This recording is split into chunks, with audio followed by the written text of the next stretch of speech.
Welcome everybody. We're going to be talking about a very small topic, probably take 2 minutes, anger and resentment.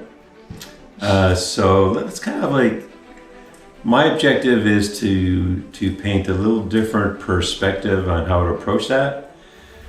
But first of all, under addiction, I believe that there are 3 basic core things. There's hurts, there's hates, and there's secrets. Another word for hates are resentments.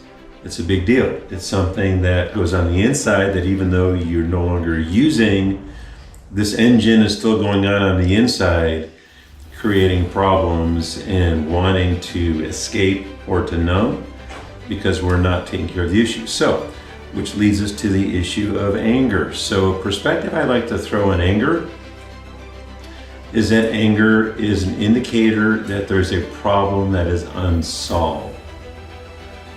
So we have a lot of people and a lot of clients that come here saying, yeah, I have an anger problem. And so what happens is we go to, oh, well, let's go to his coping skill. You just need some relaxation. You need some nice music, look at the beach, just go to the beach,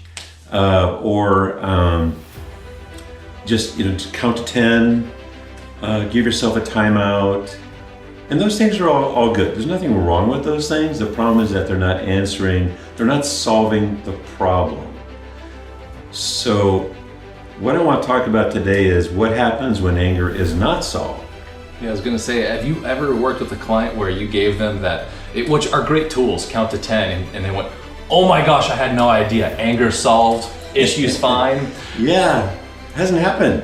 So a lot of the time we tend to focus on the problem, but what a lot of people fail to recognize is the problem is on top, what is seeable. What is underneath and is unseen is the pain, and that's the root. Right, exactly. I actually was going to bring in a bottle of water because I use it as an illustration, used it this morning. You'll see that people that say that they have anger issues, they're always irritated at little things. It's like, wait a minute, that is really not a big thing, but the response instead of here is here. And that's because the anger inside the bottle up to the top has not been solved. And so anything on top of that just overflows. So anyway, so let's talk about anger just a minute here. So, and why is that an issue? Is because if anger is not solved, it gets distorted. Mm-hmm. And that's where it gets kind of mean and ugly. Because it goes through different stages. It goes through some growth stages, but they're not healthy growth stages. So let's take a look at the first stage. The first stage of anger, the way I look at it, could be called bitterness. So you haven't solved the problem. So you're hurt about an issue, you're angry about an issue. And by the way, anger could be a lot of different things. It could be codependent anger, it could be childish anger. It could be a lot of different reasons for it, but if that anger has now become disconnected from relationship, now it sinks in deeper and creates problems. And the first of those is bitterness. So bitterness is unresolved hurt. So bitterness is kind of like it's down in there, it's making me feel very uncomfortable. It's actually building negativity.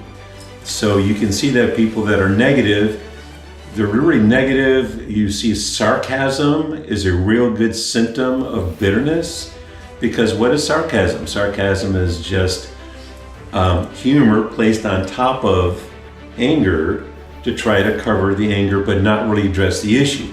Why is it not being addressed? Because that problem has been disconnected from relationship. So that's bitterness. It doesn't stop there, so it grows deeper. And the next layer is resentments. So we go from anger, disconnected, distorted, goes to bitterness, unresolved hurt, builds negativity, resentment. Now you're actually building walls. So the resentment is you are now planning on the inside to hold on to that. So now as before, you may be carrying the hurt, now you're actually letting that stay in there and you're keeping that and you're building a wall with it. So resentment is basically, you're not going to get close to me, right? And there's that layer of anger that stands between the relationship and the person. So that's resentment. Yeah, and as you were talking, my wife, it's so apropos, my wife just shared this analogy with me the other day. I think she heard it from a girl, but she was carrying coffee and someone bumped into her and coffee poured out everywhere. And she got really angry, but at first she looked and the guy said, why did you spill coffee everywhere? And it was interesting because that was this paradigm shift for her. She said, well, because coffee was in the cup. If it was tea, I would have spilled tea. And it was like this moment where she realized, whatever's in the cup, I'm gonna spill when I'm bumped.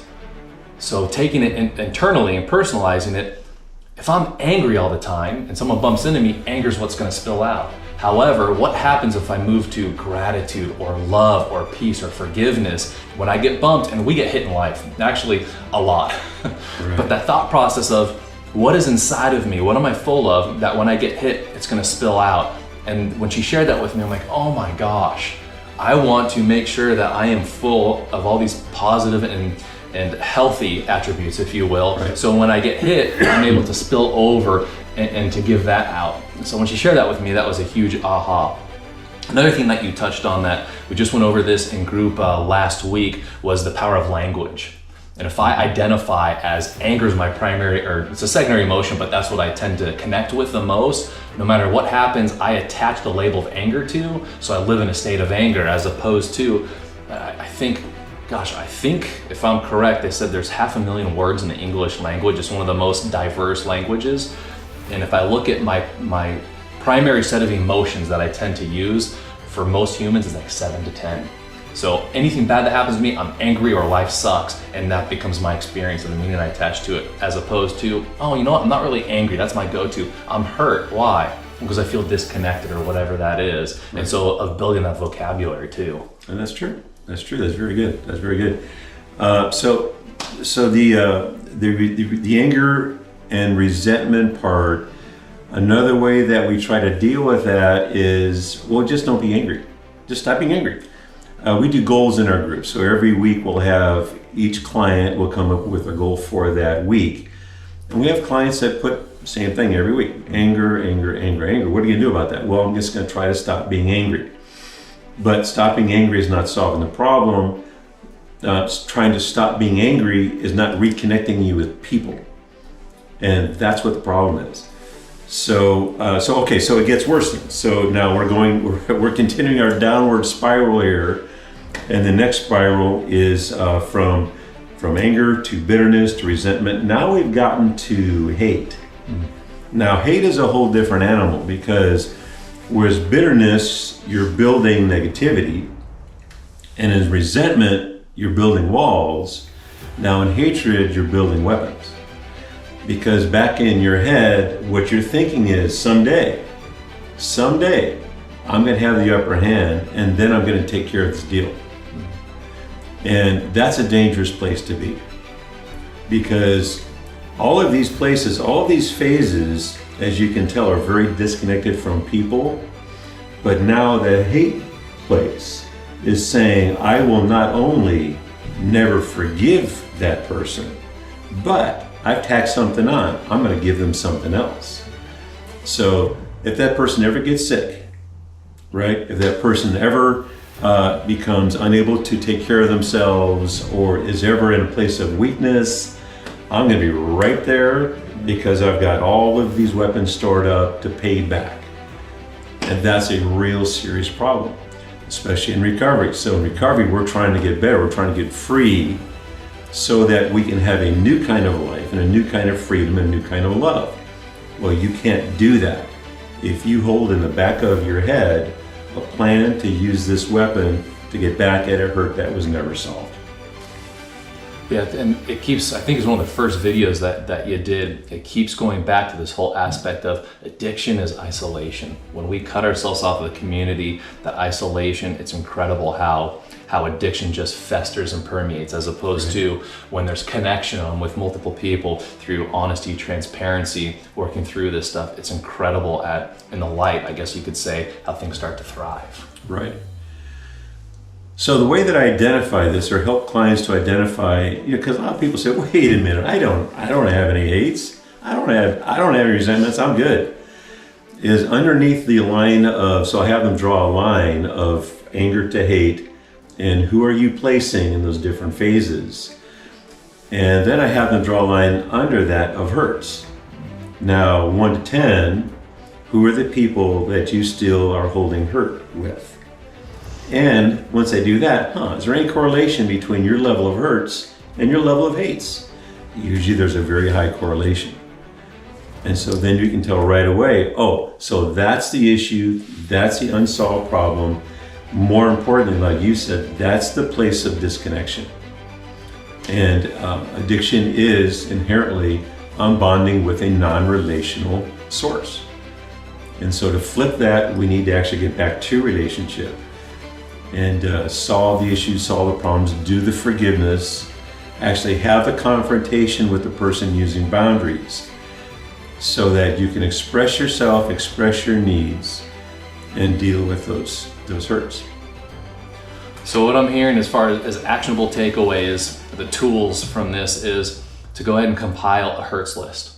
Yeah. To go ahead and write out in the different 4 phases what my hurts are, and from there, use that to work on connection, and that's to communicate and express the needs in order to look at that connections to start working through. Would that be accurate? Exactly. And usually what we find is that when it gets to the hate part, the correlation with a hurt means that somewhere the hurt was pretty extreme. And usually that's from the age of 0 to 15. It's that window of time when those hurts get planted deeply. It could be through abuse, neglect, abandonment, a lot of different things.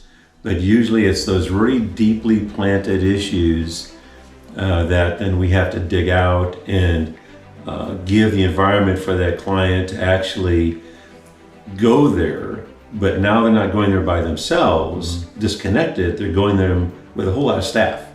And they're going there with a whole lot of peers in their groups. And so it's now become safe to go and really look at that deep hurt, really look at that, why do I still carry this hatred? And that's very helpful. And so if someone's not in treatment, then the suggestion I'm hearing is to get in a therapeutic environment in order to go through this, because anytime we expose the roots, I'm not a huge gardener, but I've learned from my stepdad who is when you expose the roots, you can actually kill the tree. And so when you expose those roots, you have to be very gentle, and it takes someone that knows what they're doing to put the new soil on and then to compact it back with the new thriving soil. Because if you leave it exposed too long, the tree withers and dies. Exactly. And so when we're exposing the roots, especially early in addiction, that's where, okay, this hurts. What's my coping mechanism? I go on a run. Right. And so making sure that we have a therapeutic environment to help support. Exactly. And the whole lifestyle of addiction is very isolated, very disconnected, very isolated. So get back into this is not an easy thing. It's not a light switch. It comes with a lot of encouragement that staff gives clients every day in the groups, in the therapy sessions, where they're encouraged to feel safe and to experience sharing their heart and their feelings in a safe environment. And this actually turned out okay. Actually, I can actually continue this, and then we get down to the real issues and get to some help. Fantastic. Well, thank you yet again. I keep learning. Okay, very good. Thank you.